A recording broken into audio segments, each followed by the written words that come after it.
and produced a women empowerment show on the same station. As a college student majoring in communications, Alicia Reece covered the presidential inauguration of President Bill Clinton for the college radio station. KGRM Radio went on to win Black College Radio Station of the Year. After graduating with her degree in communications, Alicia Reece produced her father's independent weekly show on which aired on Cincinnati's first Black radio station, WCIN. Alicia was later hired by WCIN Radio to promote radio syndication.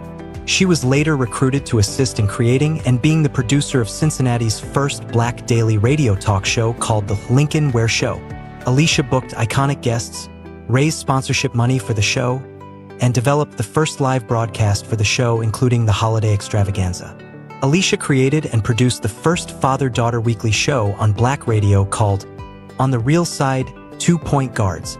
Hosted by Dr. Stephen Reece, Sr. and Alicia Reece, the first independently owned, sponsored and produced show to air weekly on Radio 1's WDBZ. Alicia developed, produced and co-hosted live remote shows at her parents' Integrity Hall banquet.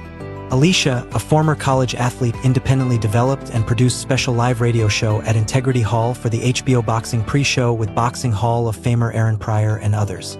Alicia Reece produces and hosts TV documentary specials celebrating Communiplex Services Incorporated and Dr. Stephen and Barbara Reece's business anniversary and historic impact. Alicia Reece created and hosts a fun social media show called Looking for the Soul, documenting her visits to soul food restaurants across the country. As part of the show, a decade later, Alicia Reece would develop and produce her second independent documentary film, From the Bottom Up, the Dr. Stephen Reece Senior story, that premiered at a special Communiplex premiere of the Black Panther movie. Alicia Reece not only oversaw the TV, radio media, and marketing campaigns as the Deputy Director of Tourism for the state of Ohio, but she also served as the Interim Director of the state of Ohio's first film office. Alicia Reece created, produced, and hosts Alicia Reece Soul Food Radio Show and Podcast, a weekly radio show on the Gospel Inspiration 103.1 FM with simulcast 10:50 a.m. that airs live on Fridays at 12 noon and replays Saturdays at 7 p.m. The popular show focuses on inspiration, information, and resources with national guests, health experts, and information that inspires. Alicia Reece Soul Food has done live remote shows from the NBA Draft, the NFL Hall of Fame, the National Urban League Convention, the Breast Cancer Awareness Basketball Classic in Florida, the Cincinnati Black Music Walk of Fame, Kroger Health and Wellness Fair, and more. Alicia even produced a special show from Ground Zero in Dayton and Trotwood, Ohio after the devastating tornado.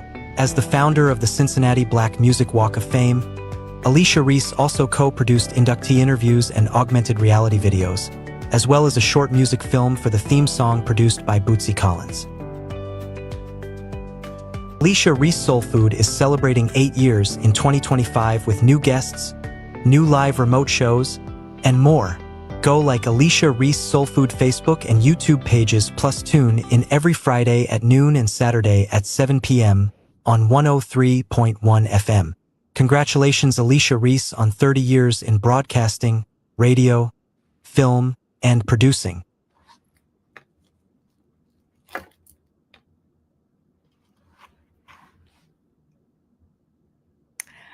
All right, everybody. Happy Friday for those who are tuning in to us live, and those for the replay, happy Saturday. So we'll just say happy weekend, right? Happy weekend. I used to have a show down in my first radio show was at Grambling. It was called It's the Weekend, Baby.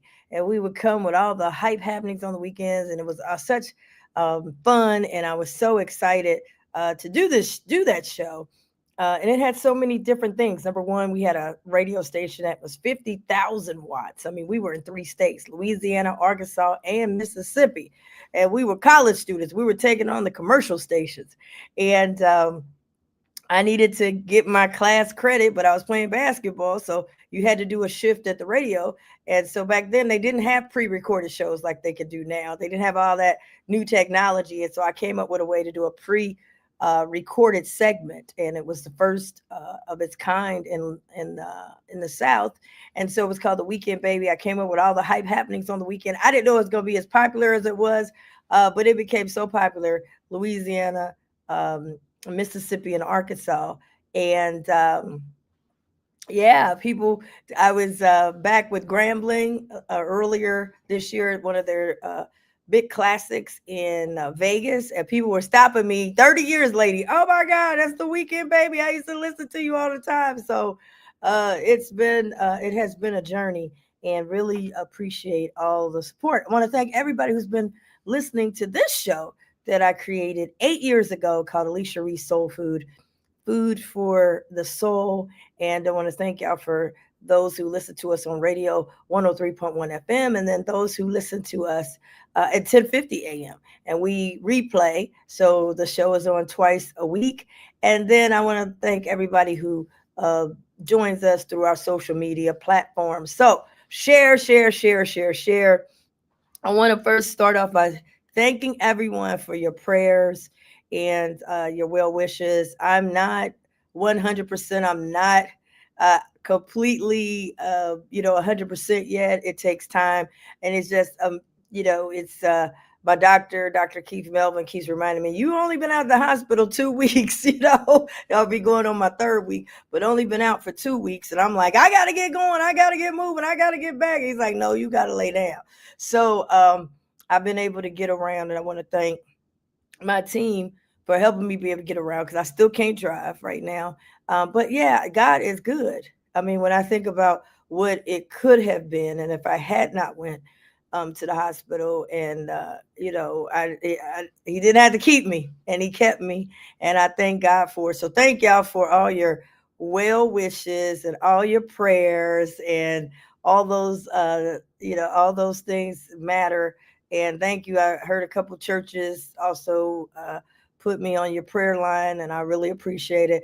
And I'm getting better. I'm feeling better. And my mom always say, "Don't look like what you've been through." So hopefully today I'm able to smile. I'm able to laugh. I'm able to talk. My voice is getting back. I do get some fatigueness, but that's all part of the healing process. All part of the healing process. So first I said, hey, I don't want anyone to know. I don't want to be, but it's nothing to be ashamed of. I got to tell the testimony of what God did, because he didn't have to keep me. He didn't have to heal me, and he didn't have to send me to the hospital so I could get help because I would have never gone if, I'm the kind of person I got to hit my head on a brick wall before I go and take care of myself. And this made me do it, and it saved my life. So I want to thank all the doctors, all the nurses. I want to thank them, but I want to thank my team that's been keeping things going in the office. Thank y'all so much. Veda Stevens, my chief of staff, and Jackie Taggart Boyd, my director of administrative and outreach. They've been keeping that office going, because believe me, they throwing some grenades up in there, and they're keeping it going so that we can make sure that we're still helping the people. I mean, one of my meetings, I had on sweatpants. I said, let me get up here for the homeowners, try to fight for to fight against these high property taxes. I had on sweatpants, gym shoes, but then I had a blazer on. And right afterwards, I had to get out of there and get right back home and get to bed, because Dr. Bevel was like, what are you doing at that meeting? You're not supposed to be doing anything. And so, but I had to do it. We're going through the budget now. We're going to vote on the budget this upcoming week. So y'all pray for me to have energy. We had a town hall meeting, and I just want to thank everybody that's been helpful. Of course, my father, Dr. Stephen Reece, and my sister Tiffany, and my brother that keeps checking on me. And I want to thank Teresa Burns, part of my Reese team. My extended Reese team is on it. Al, thank you so much. Really appreciate it. Couldn't get around. Miss Viola, thank you. So they have been there and Ubering me around so that I could get to the meetings, and I also could get right back home. That's very important. So thank you all so much. I've got an incredible team and incredible group, and we're like family, and I really appreciate everybody. So just wanted to say that. So that's how I'm doing. People say, how's she doing? I can't take on nothing new. Tell you right now, there's some other people might can help you. I can't take on nothing new. And even standing up for the homeowners and the taxpayers, it's not a popular thing. when we get behind those closed doors and I have to go downtown into that office and I got to leave the people, oh, they come for me. They come for me. They trying to prove, the people don't care about the high property taxes. Wait a minute, it's just you saying this. They don't care. Oh no, this is just the state. Even though we voted not to give 30%, we only gave 4.5%. We your policies, that ain't what the people want. So we got to stay out in the open. It's like Jasmine Crockett, who's running for United States Senate now. She's not the pick on the inside, right? And so she's got to go into a Democratic primary. Like I had to go into a Democratic primary to get this job, and some of them ain't for, just like some wasn't for me. And they don't like shaking it up, no matter what your party affiliation is. They don't want it shook up. And, we for the people over party, people over everything. And so when you're not an insider, you going to get attacked from sometimes your own people in your own party. That's where mines are coming from. I ain't got attacked yet on the Republican side. It's my own people coming. I got to prove she's wrong. I got to prove this ain't what it is. You ain't got to prove me wrong. I'm doing what the people said. The people you got the bills, and the people brought their bills to the meeting. You got the bills. So you can't go on one end and give over hundreds of millions of dollars for stadiums, and then in the same meeting, in the same breath, say we broke and got to lay off prosecutors and don't have money to give the homeowners a break, and then blame the homeowners, and then want to put an additional tax on the transfer. So anyway, we're not going to get into that today because I want to stay positive. It takes a lot of energy to fight. I just want to tell you, it's not easy. And sometimes you have to go against your own party. Then they'll have somebody in the party. I don't wrote her a letter, and the auditor said, you're not telling the truth. Wait a minute. Now, people got your bills. People got the bills. And the reassessment comes out of the auditor's office. Those are the people that come and reassess your property value. So my point is, we're not debating on the inside. We're debating on the outside. So I just want to tell you that. Don't send me no email. Don't come and try to get me something behind the curtain. We're keeping it in the open. And I'm only doing and fighting for the people who said their bill is too high. Now, if you say their bill ain't too high, you got to go talk to them. I'm fighting for the people who said the groceries is high. The gas, electric is high. The property taxes is too high. That's what the people are saying this. Now, if you want to debate it, then you got to go talk to the people. You don't need to come to Alicia Reece. You don't need to send me no email. You don't need to call me. You need to call the homeowners. Now, if you want to say that the homeowners don't want a break and they only want a stadium, you go talk to the people, the homeowners. Don't come talking to me. I'm only saying what the people who elected me told me to say. Now, they elected me at the county. I ain't at the state. So all that, we waiting on the state to do something. Well, we was waiting on the state. The state didn't give us anything. Gave Cleveland $600 million for their stadium. Gave us zero. And we supposedly, our folks was running up and down the highway, burning up gas, and came back with absolutely nothing. Nothing at all. So these are the facts.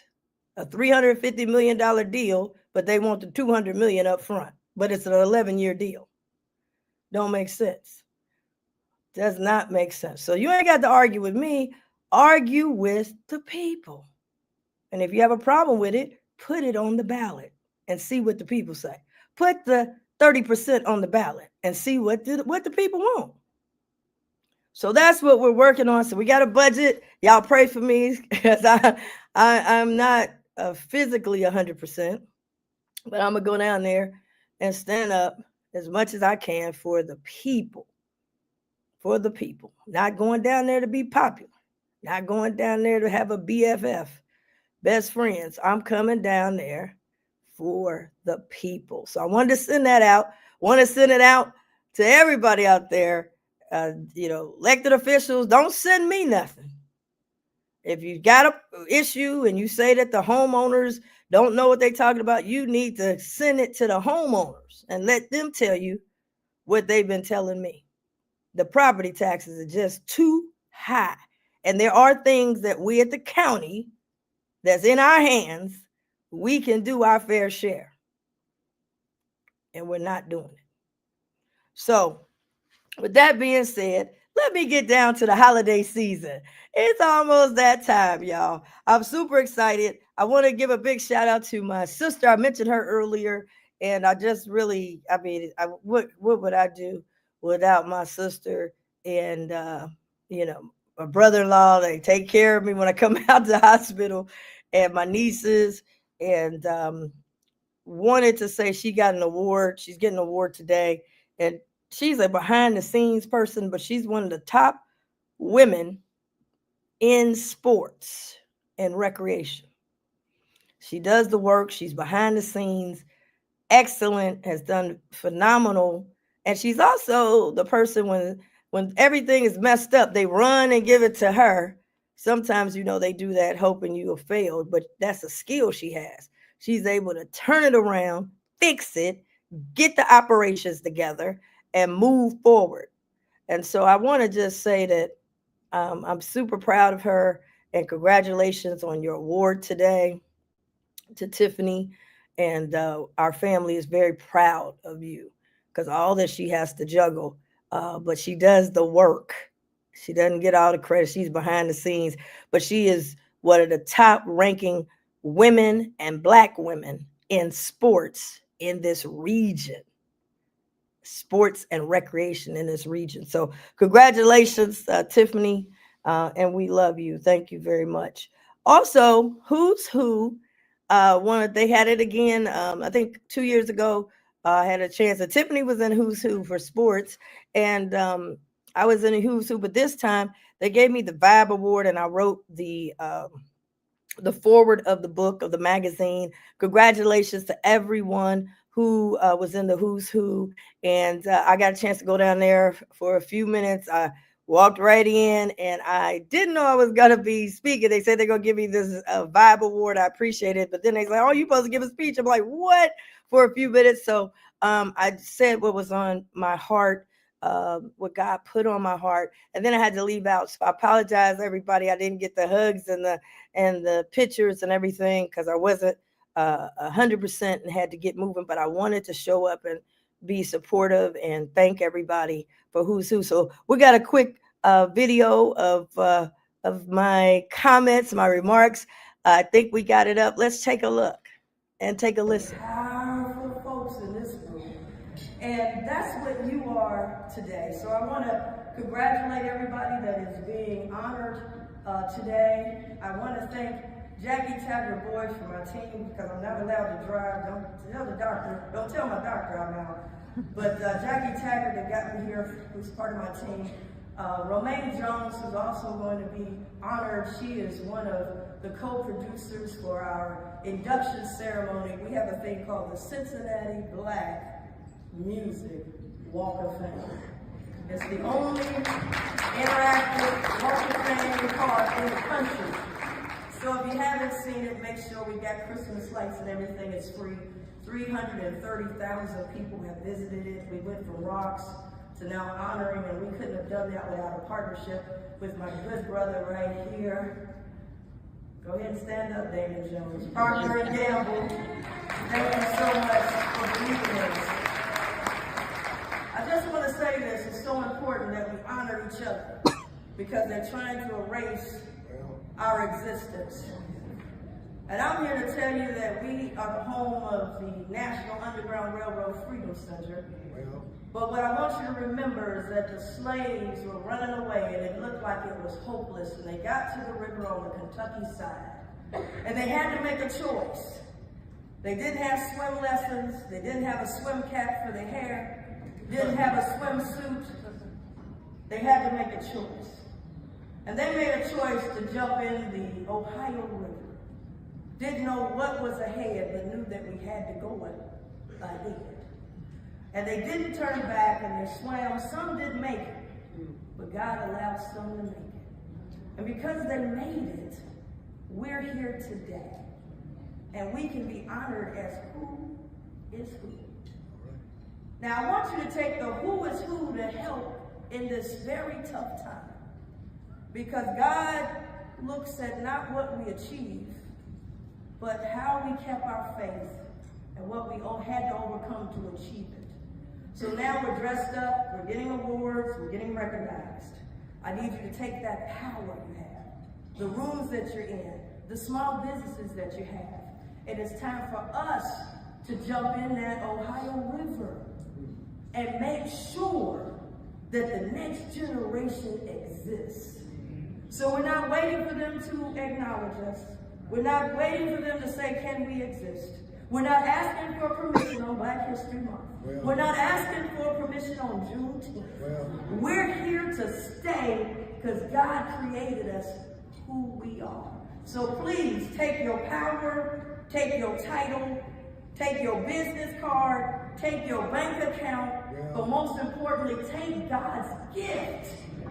And I'm telling you, I learned, I wouldn't be standing here. They said I was over with a couple weeks ago. My body had all kind of gangrene in me, and I was giving out food.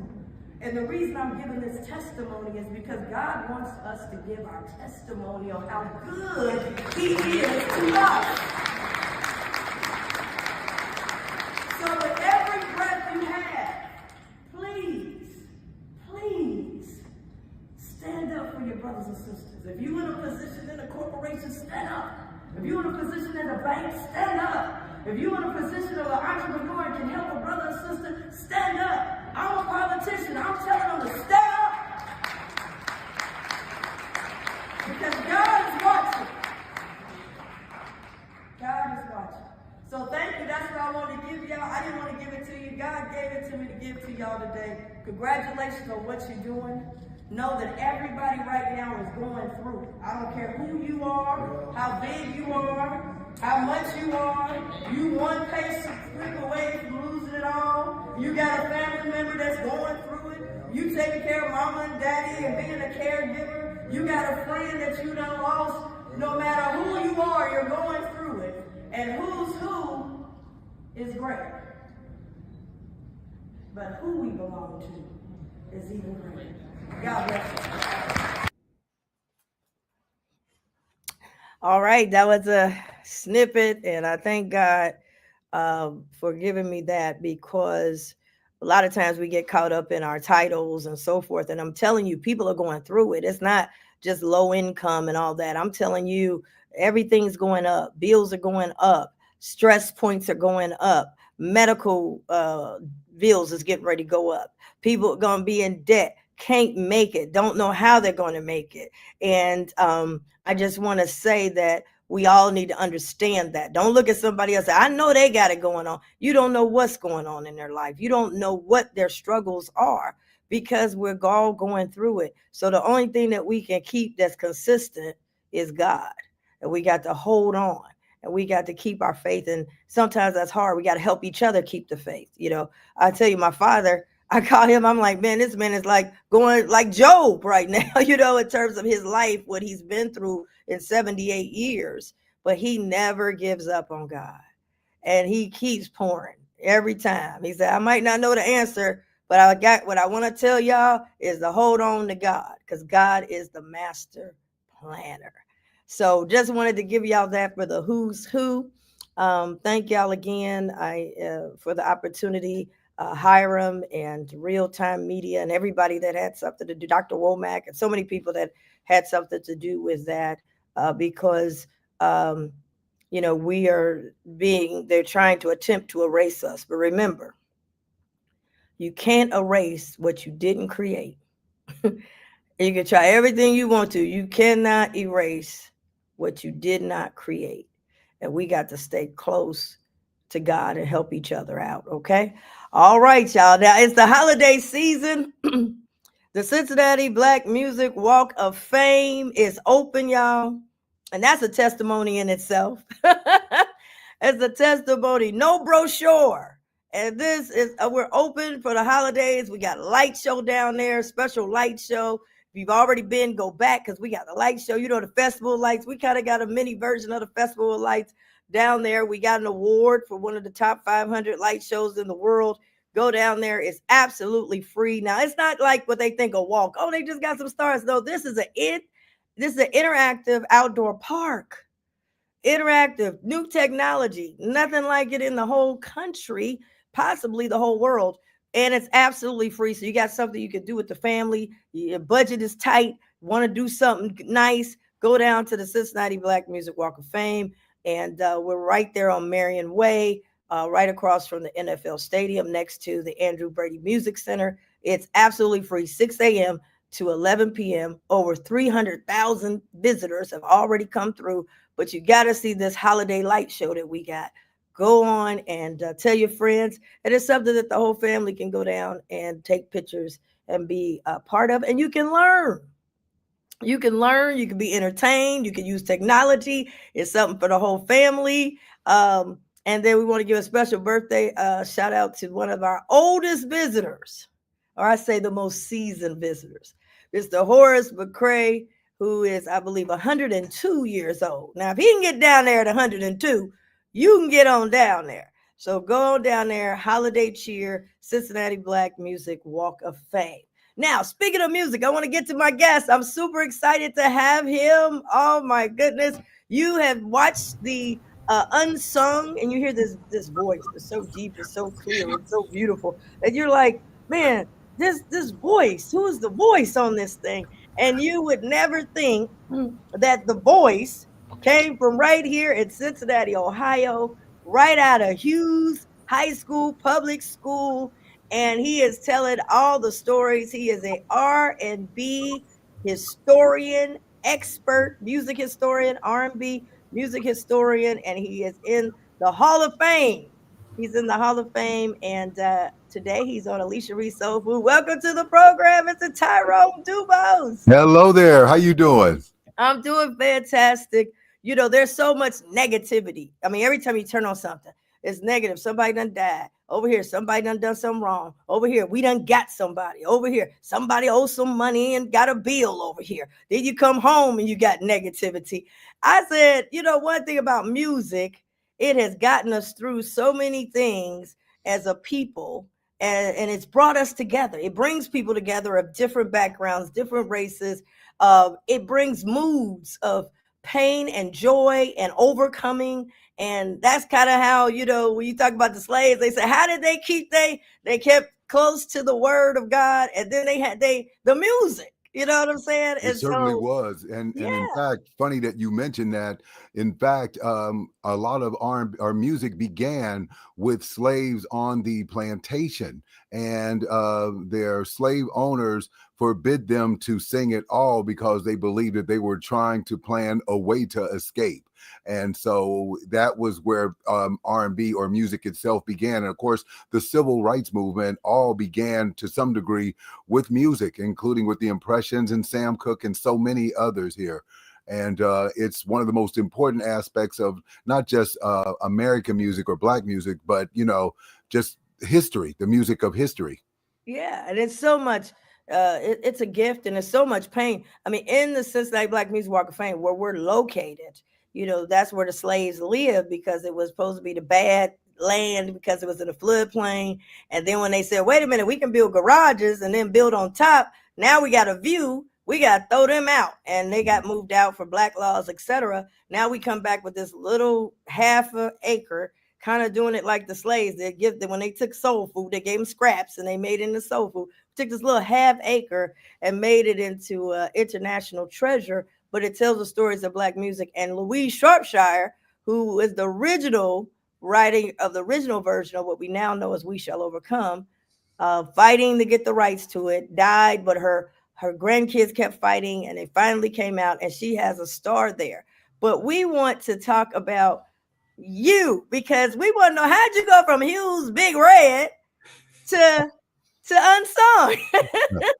Well, before I begin, let me just say, first of all, thank you to you, and not just your hard work, but your courage of being able to overcome so many obstacles and being able to have history in Cincinnati. It is one of the most important things that we need, not just for Black history, but American history. And the fact that you were able to overcome so many obstacles is a testimonial, not just to you, but to so many other people there. So kudos to you, and congratulations on all the things in which you did. As far as Cincinnati is concerned, let me begin by saying that I began in Mount Auburn area on 243 Helen Street, which, by the way, every time I come home, I drive up Helen Street all the time by way of Reading Road. Then I go to Clifton and Ludlow, get my little cheese conies, and then I'm on my way. But eventually, at some point, I just needed to find my way, Alicia. It wasn't that there was something wrong with Cincinnati. I really believed at some point there was something wrong with me. I just felt like I needed to find a way. And I had an aunt and uncle who lived here in Los Angeles. And I just decided I needed to see something different. And in retrospect, when I look back, I always wonder how I had enough nerve to go 3,000 miles from Cincinnati to LA. And you and I have a private joke about that, but we'll just keep it. And made it. That's everybody that go don't make it, right? Yeah. You made it, and you went right out of high school. Now, I asked you the question, had you ever been in radio? But you said you had not been in radio, but you had been impacted by someone who was really big in radio. Yeah, in fact, it's funny you mentioned that. In the beginning with me, when I first started, my love of radio actually began with two stations. Of course, WCIN, there was Bob Long, there's Bill Meredith, Sweet Jelly Roll, and of course the legend Lincoln Ware. But for me, the other aspect of that was WSAI 1360 in Cincinnati with Jim Scott, and which, by the way, began the American Top 40 with Casey Kasem. And that's what I, at some point, longed to be. I wanted to be that man. I wanted to be Casey Kasem. And ironically, moving here to Los Angeles, I had a chance to be mentored by him. Now, that's how God works, because you had not been in radio, even though you named those great people. You listened to radio and you said, I want to be like Casey Kasem. And then you get to LA and you meet him and convince him to be your mentor.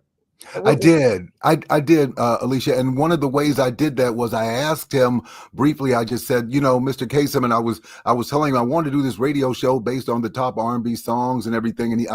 And when I said Mr. Kasem, he said, call me Casey. And I went, I'm not calling this man Casey. I'm not doing that. But nonetheless, he was one of the kindest people in which I met. And he told me that I needed to learn the R&B charts more than I did the pop charts, because he believed that R&B music was fading. And amazingly, this man knew the R&B charts really, really well, and is instrumental in me making the pivot from knowing the pop charts to the R&B charts and learning its history. Now, with that advice, for people who don't know, Casey Kasem was huge. He was the first one to do the countdown. It was a syndicated show, and it was kind of like Dick Clark days too. And he had the voice, and you always would hear everybody. If you were an artist, you were trying to get on his top 40 American countdown. Top 40, yeah. And he kind of started the countdown. And so yes, now you meet him. You come out of Hughes Big Red. You go to California. You've never been in radio. You have a voice, but don't know you have a voice, but you have a voice, but you think it's just, it's just your voice. And you meet him and say, I want to be you. And then he tells you, hey, I'm doing the top, you need to focus on R&B and be not just a voice, but a historian. Yeah, what he did was, actually, I told him that I was starting a radio show based on a countdown of the top R&B songs over the last 6 decades. And he gave me some advice of some sort. And I said, that's okay, Mr. Kasem. One day I'm going to be like you. I said, you're the reason I want to be in radio. And he said, I'll see you at the top. And he walked away. And somebody gave me his card and said, send it to him. He'll listen. And I sent it to him. And he talked to me for a moment. He says, now I have to show you how to do it right. He says, come over to my house. And I went to his home, and I saw all of these characters in which he played: Casper, the friendly ghost, the Transformers, the voice of NBC, and of course, the one that made him absolutely famous, the voice of Scooby-Doo, Shaggy and Scooby-Doo. Wow. And see, I didn't know he was the voice of Shaggy and Scooby-Doo till the historian, the Tyrone DuBose, So you got to see this, and it changed your It trajectory. changed my life. The truth of the matter is that I really wasn't sure what direction I was going in, Alicia. When I first started, I was doing public access television. You know, that was big here in Los Angeles in the 80s, and I was just trying to find my way. I was doing bits and pieces, but I just didn't know how to put it all together. Eventually, I got a job in Barstow, California, which is halfway to Vegas if you're here in Los Angeles, and I had to go to a radio station out there where I made $40 every 2 weeks, 145 miles from my home, and had a full-time job and wanted to learn radio. And that's where it all began. Yeah, hold that point. Because some people say they jump in and say, I gotta get paid big. You said $40, but you were determined with your dream. Yes, and I think that's part of the problem. A lot of people want the glory, but they won't put in the story, if that makes sense. I knew that I had to sacrifice something at some point of being able to prove my worth. A lot of times we think we're supposed to start at the top, and I realized that there was no way in the world I was going to be able to start anywhere unless I just started to do it in the first place. Wow. So from the bottom up, Tyrone DuBose, he is the R&B historian, a national R&B historian. He's in the Hall of Fame. Now tell us about, even with that, there's things that you have to overcome in your own life. And I think that's so important because this show is about, like you said, the story before the glory. And we all have some setbacks sometimes. Sure, and I thank you for saying that. One of the things I had to learn was to be real with myself, and being transparent. You know, I had a lot to learn. I really wasn't a great dad. I struggled with a lot of things in life, and including just being real with me, trying to do the right things, and it wasn't always easy. You know, and I'm being transparent because there's so many people who believe that they can't do it simply because of their problems of the past. And I had to figure it out. And as time went on, people gave me an opportunity little by little, and I had to just, stretch it out. You can't have a full-time dream putting in part-time work, but you just had to admit to being where you were and being okay with it. And people, as time goes on, give you an opportunity to forgive, and you just, you just keep going and growing. And that's what I had to do. And it wasn't always easy for me, but I had to be okay with the most important thing is simply just forgiving myself of being able to do the things that I just didn't do right in the past. And I think that's one of the things in which I've learned, particularly this year, since I had cancer again for the second time. And it was a big eye opener, not just being able to get over cancer, but recognizing that life is so short and I need to be able to, move on and move forward with my life. Wow. Well, congratulations, because that's a big deal. So many people dealing with cancer, and for you saying the second time and being able to overcome it. So we just want to say congratulations Thank you and very much. God bless on that.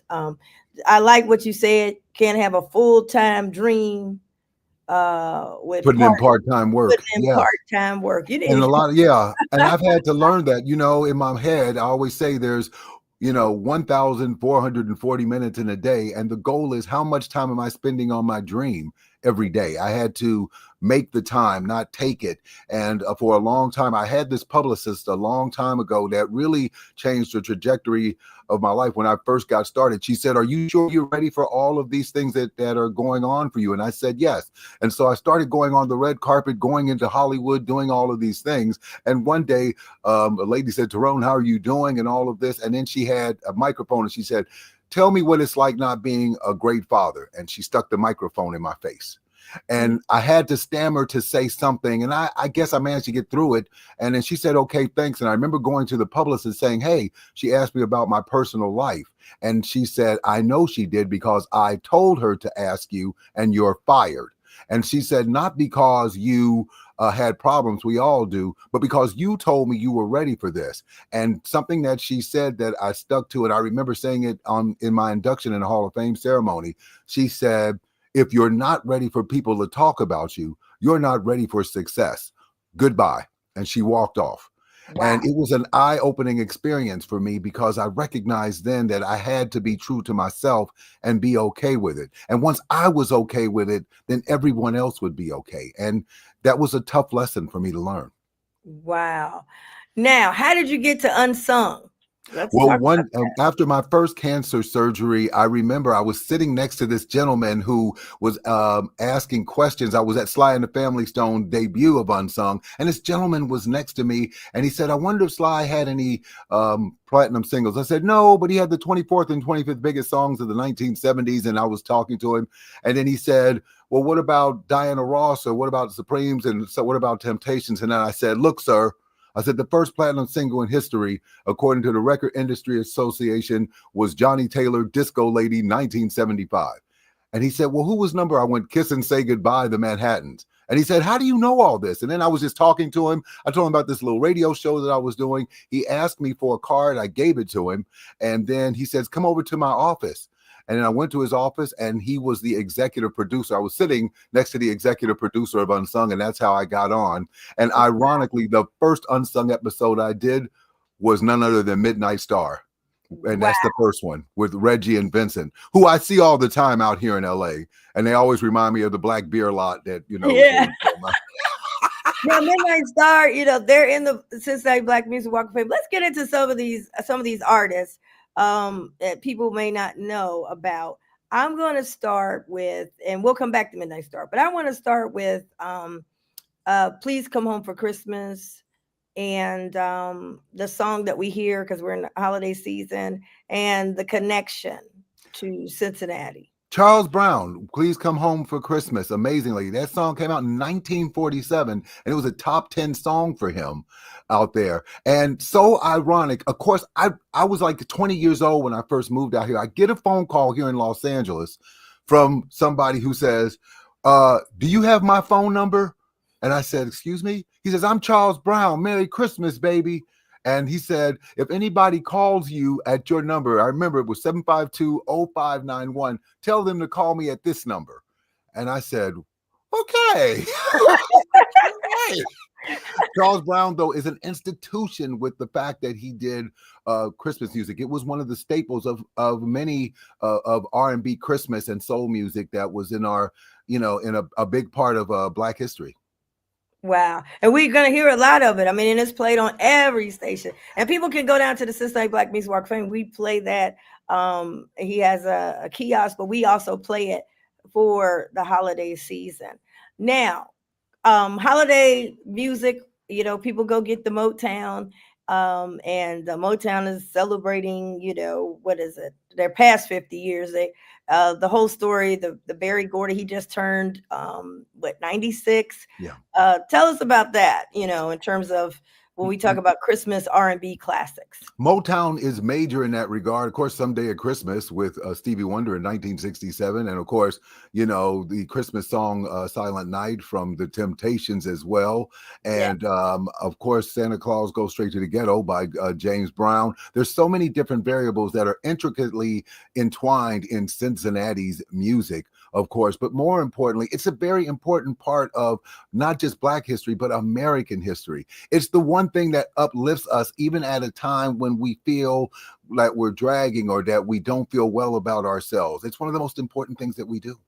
Yeah. And I love that when Temptations, Rudolph, hey Rudolph. I mean, only we can make this thing be where we ready to dance on it. And but I was going to say it's so important too, because what we look for in Cincinnati or just all over with Black music is something that cheers us up, and somehow the holidays do that for us. It's a very important part of our history, not just like as I mentioned, not just Black history, American history. All these songs, and of course the standard of This Christmas by Donny Hathaway that started in 1970. I mean, that was a big song for him, and it was one of the most important aspects of our lives. I mean, when we're going to people's houses, these are the songs that are played in their houses when you get there. Absolutely. Talking to Tyrone DuBose, and he's from Hughes Big Red. I know y'all out there shouting.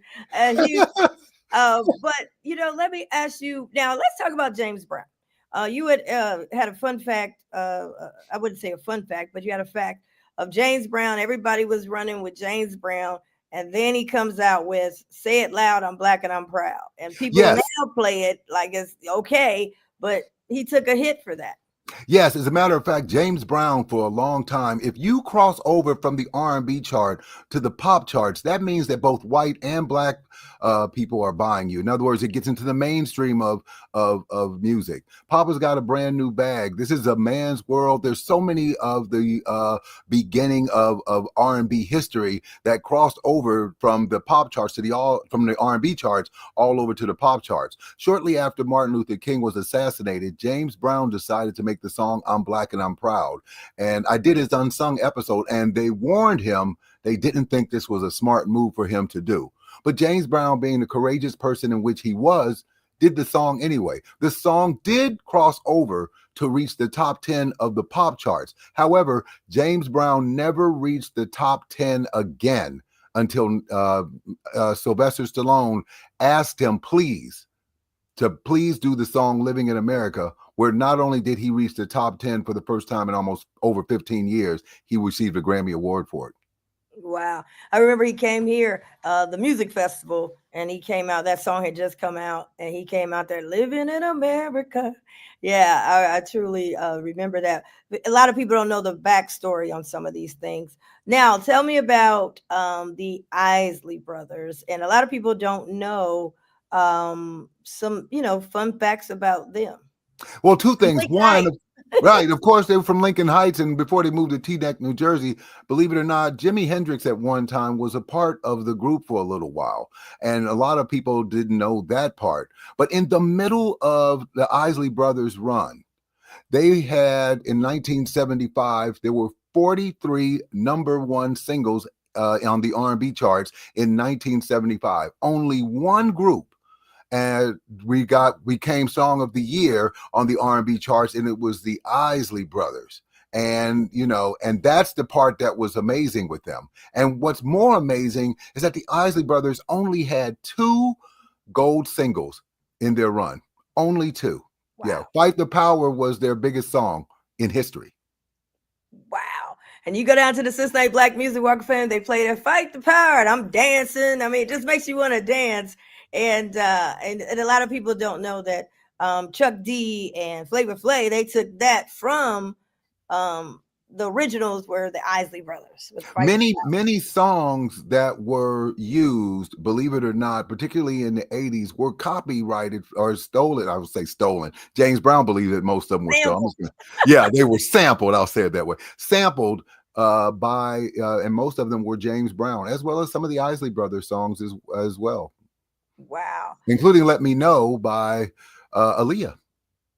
That's right. Yeah. That was, man, Isley Brothers. I mean, down there you could go see their story. Isley Brothers just go on and on. Now they also had a stunt area when they had Isley Jasper Isley, "Caravan of Love." Yes. Now, interestingly enough, the Isley Jasper, it was only just 3 Isley Brothers in the beginning. Then the other Isleys and Chris Jasper joined them. So the 3+3 album was based on the Isley Brothers, and then bringing them in. And then in the 80s, "Caravan of Love" became a number one song for the Isley Jasper Isley as well. And they had other songs called "Insatiable Woman" and other songs as well. And then Chris Jasper veered off on his own in the year of 1988, had a number one song called "Superbad" on his own. So Isley Brothers enriched not just, Black history, but, American history. Yeah, and I was shocked that Christopher Jasper Isley wrote "Between the Sheets." Yes, they did. Yes, indeed.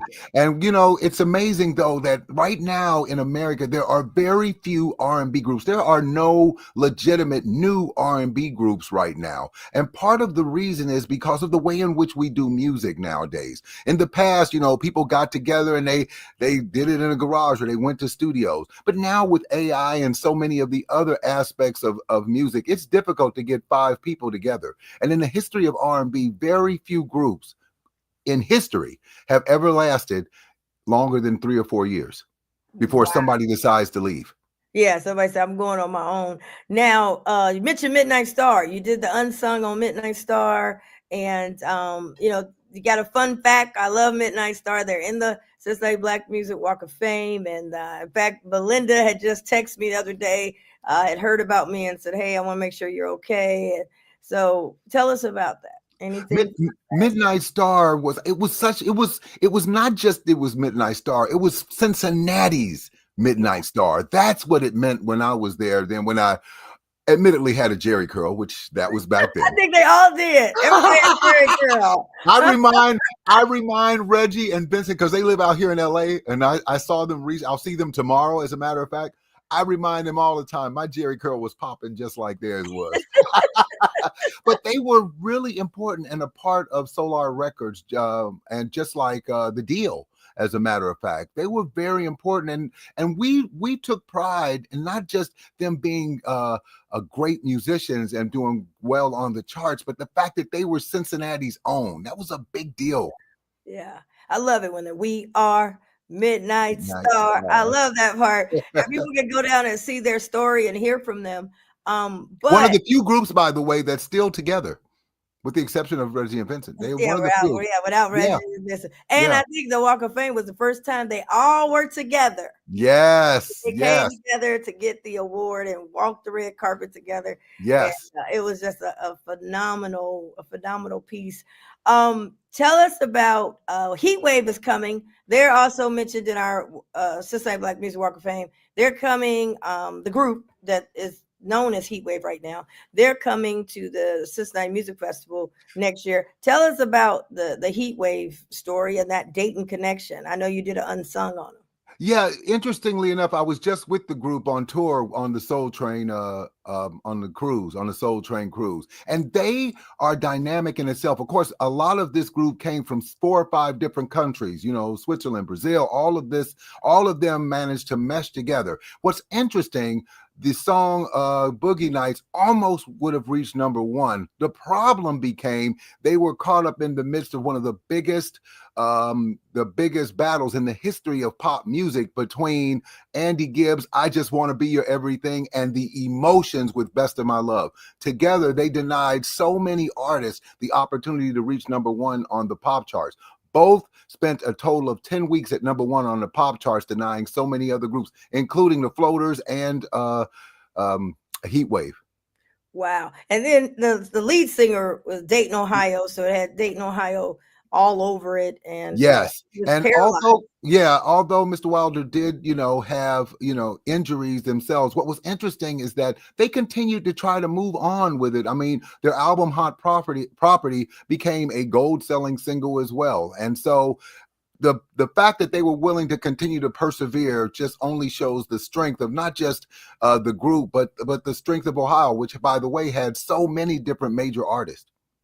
Ohio was really popping. People were coming here to record in some of our different studios. Of course, you got King Records, but Fifth Floor Studio and a number of places. They said Prince had to come. They want to get a piece of that, what we had going on. And, with Bootsy Collins and different people, it was just unbelievable. People wanted a piece of us. Now, tell us about in addition, I wanted you to talk about Zapp and Roger Troutman. Of course, the story in itself is tragic. The fact that they, the difficulties and the issues in which they had went through, particularly with the passing of Roger and his brother. But here's an interesting fact. The song, I Heard It Through the Grapevine, was the first song in history to reach #1 3 times by 3 different artists, starting with Gladys Knight and the Pips. And then at one time, Marvin Gaye held the title on the pop charts at #1 for 7 consecutive weeks, denying many Motown artists, including Diana Ross and the Supremes and Stevie Wonder, a chance to reach #1. But then I Heard It Through the Grapevine by Roger also reached #1 as well, becoming the first in history to have 3 #1 songs by 3 #1s with the same group. Same artist, the same song, I should say. Wow. And then to know that Charlie Wilson was on Computer Love and, of course, the voice, Shirley Murdoch. Yes. In the Walk of Fame. Yes. When you talk about R&B and the powerful voice that she has. The voices of Ohio ring very true, not just in Ohio and in Cincinnati, but all over the world. There are so many people who have laid down enough tracks and enough history to give them the opportunity to be, in something as prestigious as the Walk of Fame. Now, Solar Records, a lot of people left. They did a lot of our groups from here. And you talked about the deal, and you were saying they could have maybe gotten even further, but the Whispers was on the same label.